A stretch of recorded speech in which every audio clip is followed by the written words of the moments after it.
So please, musijaribu tena. You're wasting your time. Yeah?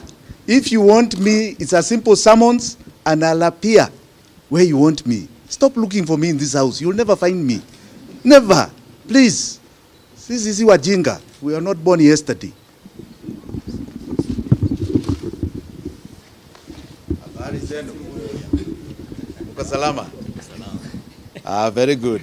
How has been the experience? Very interesting. Yeah. Very interesting.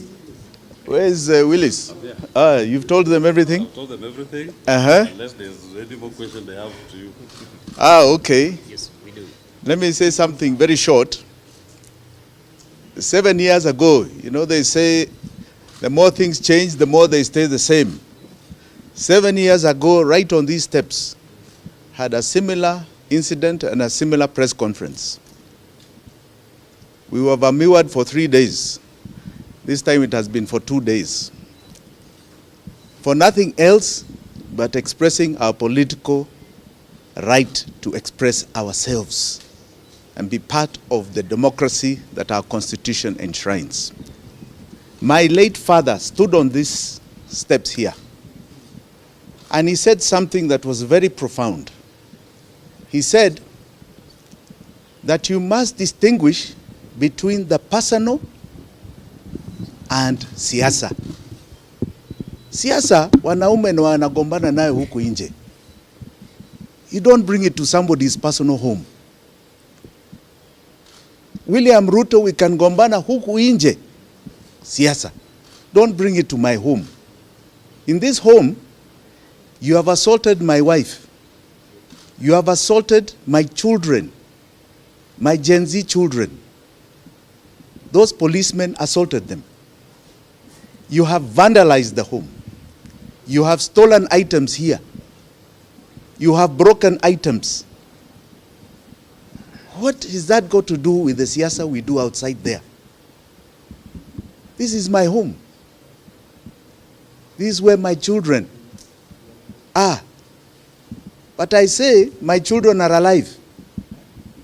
There are very many children out there since the protests that began in June that are dead. Their mothers are still grieving. Why are you harming people's children? Just because of expressing their political will and direction and expressing themselves as per Article 37, the right to demonstrate. Jana tuliona maajabu. We went to give Gen Z what we believed was a much needed support on Nane Nane. We hit the streets. We were there no more than 5-10 minutes. And we were tear gassed like you cannot believe. Driving out of town, we were chased to this home. And it has been a siege since that time, where hundreds of police officers have been here. And they have done criminal things you cannot believe, all in the view of looking for me. 7 years ago, they looked for me in this house, they couldn't find me. Even now, you look for me in this house, you'll not find me. So please, musijaribu tena. You're wasting your time. Yeah? If you want me, it's a simple summons and I'll appear where you want me. Stop looking for me in this house. You'll never find me. Never. Please. Sisi wajinga. We are not born yesterday. All right? Now, I want to be very clear here. I am firm in my commitment for democracy of this nation. I have been very vocal about the economy of this nation. And it is the economy of this nation that has led to Mandamano. There is no economy here. William Ruto, you are collapsing the economy of Kenya. That is what I speak about. Please, don't try and make me a criminal. You come and plant things in a car that is found at my gate. Please. Hizo vitu, fortunately, you know, technology. We have got a woman planting those things in that car on CCTV. You come and vandalize the CCTV here. You know, iko kitu inaitwa iCloud. It doesn't make any difference. right? Please get with it. You seem like you are far behind technology, hata nyinyi, you intelligence officers. All right? Please. You then come after taking an inventory in the night. You come again in the morning, muna plant vitu, alafu you say take another inventory. You are here, you search the whole place, you found nothing. Then you now come to say 2 hours later, mumepata vitu zingine. Planting things, same script as 7 years ago, where you tried to plant some things in my residence in Malindi to say I have guns. Come on, please. We are not children anymore. Face up to reality. Kama umeshindwa na kazi, you can kindly exit that job. That's what some of us are asking. You have failed, William Ruto. Ruto must go is not only a song, it is now a belief. Kindly, umeshindwa na kazi. And don't fool anybody. Don't try and fool anybody. It is reality. That no matter what you do from now, it is just going to be more and more economic pain to Kenyans. And it is very unfortunate that you want to pretend and lie that you can solve our problem. You cannot. Na saa ingine, be man. Sometimes it's good to be a man enough, as they say.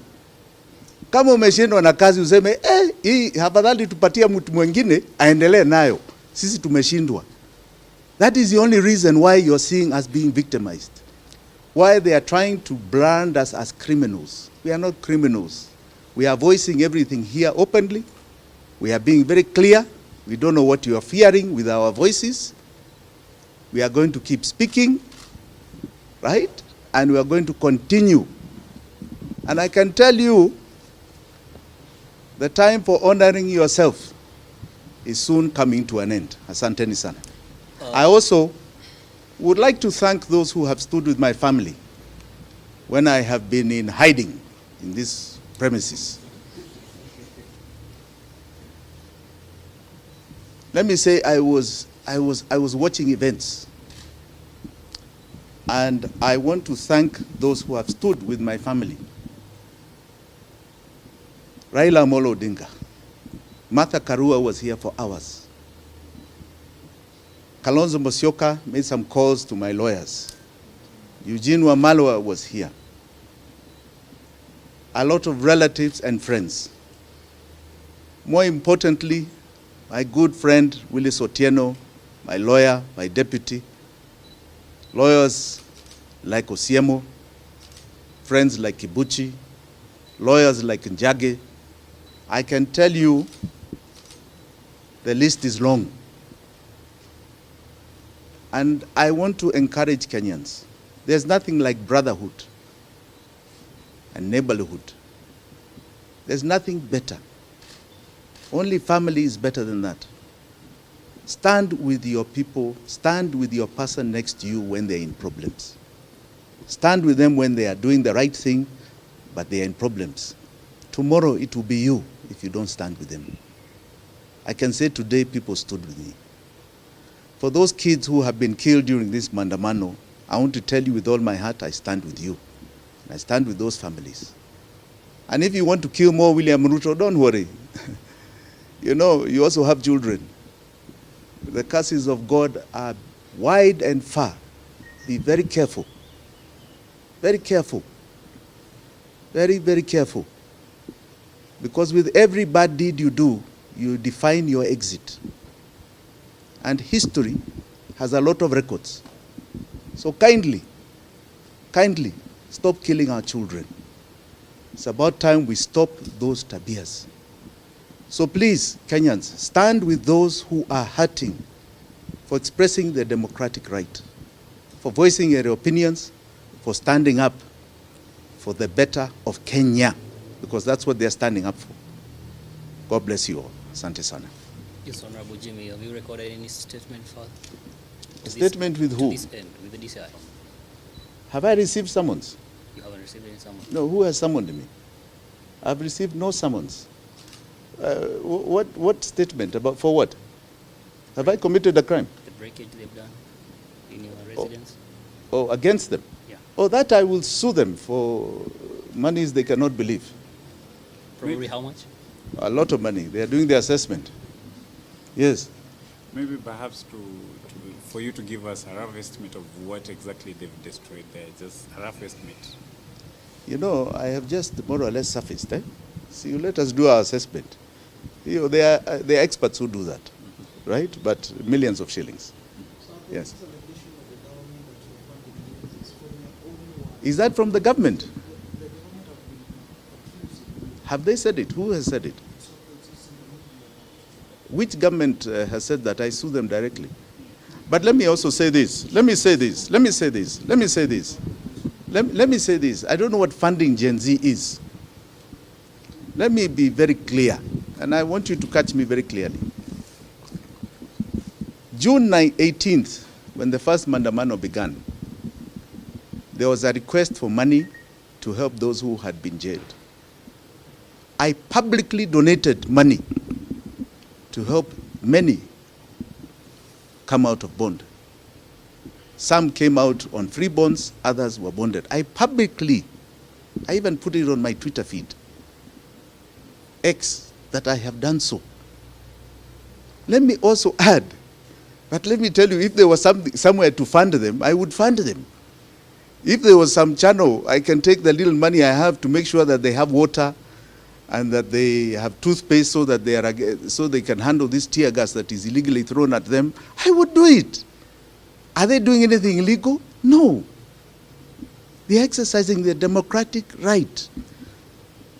All right? So I would like to know which government agency is saying I am funding, and what is this funding? They are looking for scapegoats. They started with, I think, Russia. Then they went to Ford Foundation. Now it's Jimmy Wanjigi. Please. Please. Yeah, we're not stupid. This is just a big joke, right? They are looking for scapegoats. They are the cause of this problem. William Ruto is collapsing the economy of this country.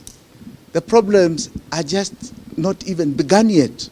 You see problems here you've never even imagined going forward, right? He's a sinking ship, and he's looking for scapegoats. I'm sorry, Kenyans will not be your scapegoat, and I will not be either. Maybe we've seen you publicly advise the president on how he can get us out of the debts that we are in. Has he tried to reach you so that you can be able to maybe help him to do so the way you've been advising on it? Let me put it a different way. When William Ruto came to power, I gave him a year to try and sort out the debt problem and the issues plaguing this country.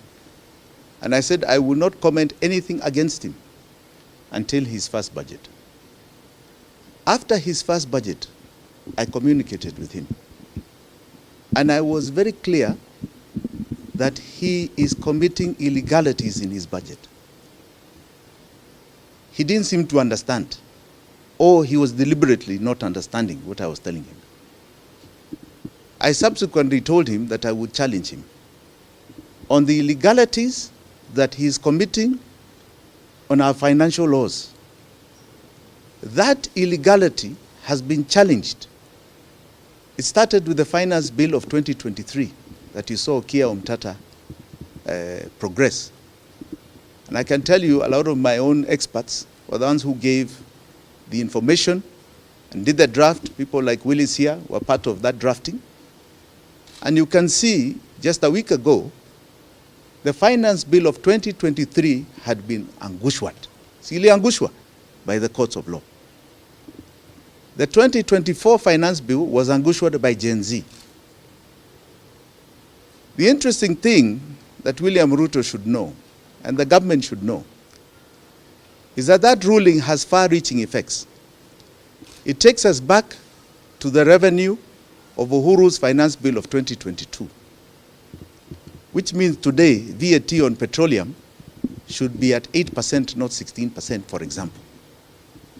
He has continued to impose a 16% VAT on petroleum as an illegality over the last 1 week or so.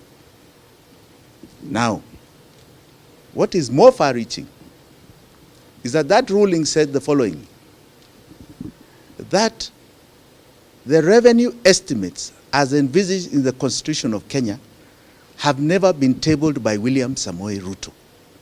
In his first budget, and his second budget, this one. And that thus the finance bill is illegal now and unconstitutional.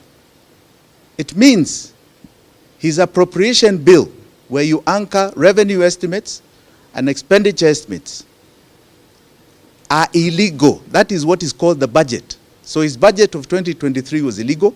His budget of 2024 is illegal. It means the debt that he's proposing to take and he has taken since he came to power is illegal according to the laws of this country. So I want to tell you, you're going to see what you call economic collapse, perpetuated by constitutional illegality by one man called William Samoei Ruto. He will see it, it's coming, you will all feel it, but I want you to understand, he is the one who's done it, and it's deliberate. And because it is illegal, it cannot fall on our shoulders as Kenyans. We are not going to carry that burden. He has to carry it himself. It is not going to be put to us to deal with. He has to deal with that illegality. So yes, I have told him. I've told him countless times. But he perpetuates the same. Your friend Rairo expertise to help him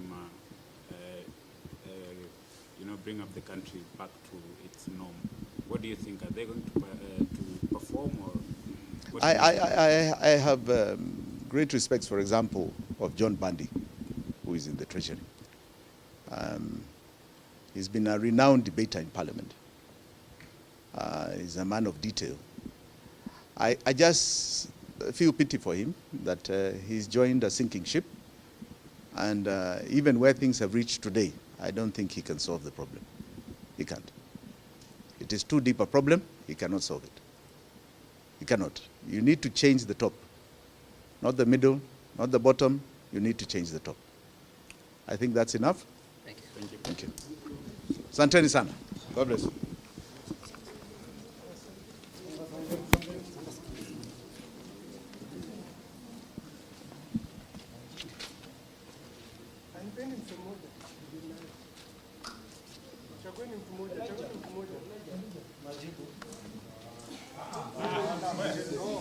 What?